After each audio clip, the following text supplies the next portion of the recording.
Kakayanin mo bang mag-closing shift sa isang fast food chain kung saan halos lahat ay umuuwi na? Ilaw na lang sa kusina ang bukas at iilan na lang ang natitirang customer? Kakayanin mo bang ngumiti at magsabi ng, "Next order po," kahit pakiramdam mo may nakatitig sa'yo mula sa pinakasulok ng dining area? Sa episode na ito, isang Jollibee crew ang nagbahagi ng karanasang hindi niya malilimutan. Isang customer na gabi-gabing bumabalik, laging pareho ang order, pero tila may hinihintay na hindi na kailanmang darating. Pakinggan ang kwento ni Miles. Magandang araw po sa inyo at sa lahat ng tagapakinig ng channel na ito. Tawagin niyo na lang po ako sa pangalang Miles. Napanood ko po kasi yung ibang Jollibee horror story nyo, kaya naisipan kong ibahagi din yung akin.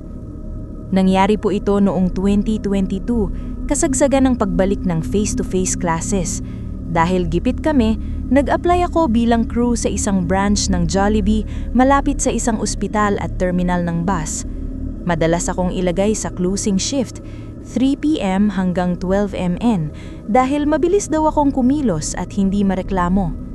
Noong una, normal lang ang lahat. Toxic tuwing dinner rush, amoy mantika sa likod, halo-halong sigawan sa kitchen. Pero may isang bagay na napapansin ko tuwing malapit ng mag-closing. May matandang lalaki na laging pumapasok bandang 11:40 p.m. Pareho ang itsura niya gabi-gabi, naka-checkered na polo, kupas na maong at may dalang lumang brown envelope. Hindi siya pumipila, dumidiretso siya sa dulo ng counter, sa tapat ko. Hindi rin siya nagsasalita agad, tititigan niya muna ang menu board, tapos sasabihin niya, "Isang spaghetti, dine in." Ang kakaiba, hindi siya kumakain. Ilang beses ko siyang sinilip habang naglilinis ng mesa. Uupo siya sa pinakasulok, ilalapag ang tray, tapos bubuksan ng envelope. Parang may binabasa. Pagbalik ko matapos ang ilang minuto, buo pa rin ng spaghetti. Hindi man lang nagalaw. Pagpatak ng 12 m.n, bigla siyang mawawala. Akala ko noong una, baka lumalabas lang siya para magyosi. Pero may CCTV kami sa may entrance. Isang gabi, nagbiro ang manager ko. "Miles, bantayan mo nga yung munto mo." Tawa lang ako. Pero nung chinik namin ng CCTV replay kinabukasan dahil may nawawalang utensils, nakita namin ang matanda. Pumasok siya ng 11:39 p.m. Umupo, binuksan ang envelope.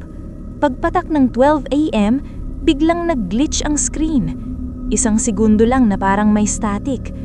Pagbalik ng video, wala na siya sa upuan. Ang mas nakakatakot, hindi siya dumaan sa pinto palabas.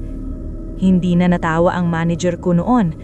Tinry naming hanapin sa previous recordings. Lahat ng gabi na sinabi kong nandun siya, meron siyang footage.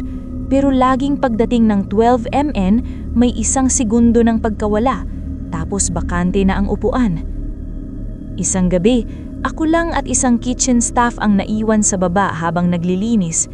11:45 p.m. na nang narinig ko ang pamilyar na boses. "Isang spaghetti, dine in." Nanlamig ang likod ko. Hindi ko siya narinig na pumasok. Wala ring tunog ng pintuan. Tinignan ko ang entrance. Sarado na ang kalahati ng glass door. Nakalock na nga dapat yun. Pagharap ko sa counter, nandun siya. Nakatingin sa akin. Ngayon ko lang napansin. Maputla ang balat niya. Parang hindi siya humihinga.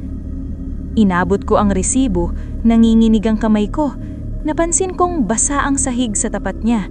Parang may tumutulong dubig mula sa pantalon niya. Umupo siya sa dati niyang pwesto. Ilang minuto ang lumipas. Hindi ko maiwasang tumingin.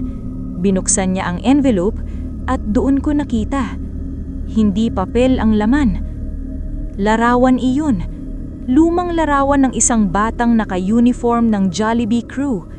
Sa likod ng larawan, may nakasulat na petsa, October 12, 2004. Napansin kong pareho ang branch address sa likod. Bigla kong nailala ang kwento ng senior crew namin. May dating empleyado raw na namatay sa aksidente matapos ang closing shift. Nabangga ng bus sa tapat ng branch.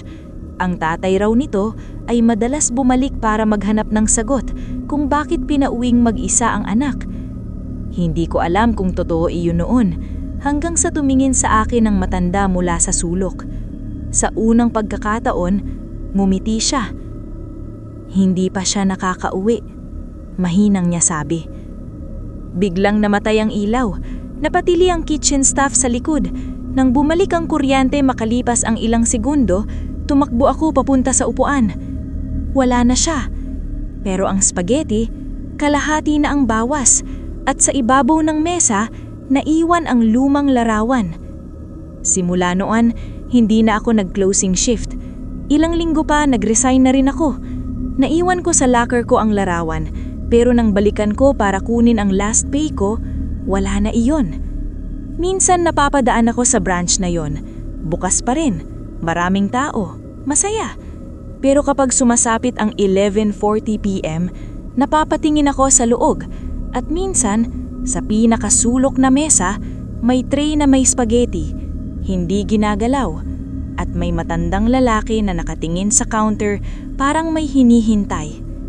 Hanggang ngayon, hindi ko alam kung multo ba ang nakita ko o isang ama na hindi matanggap ang pagkawala ng anak. Pero isang bagay ang sigurado ako. May mga customer na hindi lang pagkain ng ipinuntahan. May bumabalik para maghintay.